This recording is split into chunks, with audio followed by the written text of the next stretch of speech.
Jawa terbelah tiga di Salatiga. Perjanjian Salatiga menandai munculnya kuasa Mangkunegaran. Jawa terbelah lagi karena pertikaian antar saudara yang disponsori VOC. Perebutan tahta Wangsa Mataram memang rumit. Kisahnya bermula ketika Pangeran Arya Mangkunegara, putra sulung Amangkurat IV, diasingkan ke Sri Lanka karena melawan VOC. Dengan dukungan VOC, tahta jatuh ke tangan Pangeran Prabu Suyasa, yang kemudian bergelar Susuhunan Pakubuwana II. Pakubuwana II kemudian membangun Keraton Surakarta. Naiknya Pakubuwana II bukan tanpa perlawanan. Adiknya, Pangeran Mangkubumi, menuntut hak atas tahta itu. Sementara putra Mangkunegara, yakni Raden Mas Said, juga menentangnya sekaligus dendam kepada VOC yang telah membuang ayahnya.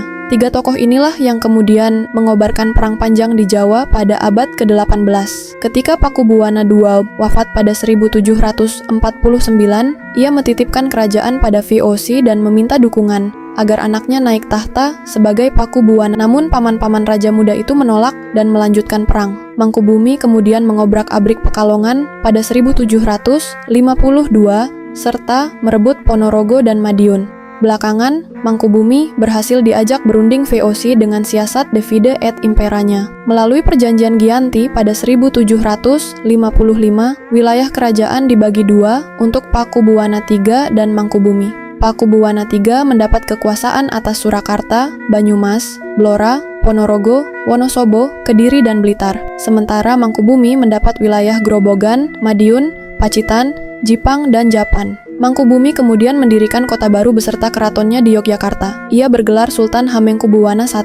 Meski Pakubuwana III dan Hamengkubuwana I telah berdamai, persoalan belum selesai. Keponakan mereka Raden Mas Said masih mengancam tahta keduanya. Raden Mas Said tak mengakui perjanjian Giyanti karena tak dilibatkan dan tak mendapat bagian apa-apa. Jawa terbelah lagi, Raden Mas Said kini sendirian. Tapi pangeran yang punya julukan gahar Pangeran Sambernyawa itu ternyata bisa membuat lawannya kewalahan. Setelah peperangan itu berlangsung selama 2 tahun, perundingan pun kembali terjadi. Sebuah pertemuan dilakukan di Kali Cacing, Salatiga, pada 17 Maret 1757. Perjanjian Salatiga membuat Pakubuwana III menyerahkan 4.000 cacah tanah, meliputi Karanganyar dan Wonogiri. Sementara Raden Mas Said secara resmi mengucapkan sumpah setia kepada Surakarta, Yogyakarta, dan VOC. Meski demikian, belakangan Raden Mas Said membuat satu poros kekuasaan baru. Ia menandai munculnya satu lagi Raja Jawa di antara Pakubuwana III dan Hamengkubuwana I. Raden Mas Said kemudian menggunakan gelar Mangkunegara I. Pada awalnya Mas Said mengaku sebagai vasal Sunan dan mendirikan keratonnya di ibu kota rajanya, akan tetapi dalam kenyataan ia membentuk suatu dinasti otonom yang telah bertahan dengan segala kemegahan sampai masa kini, yaitu Mangkunegaran.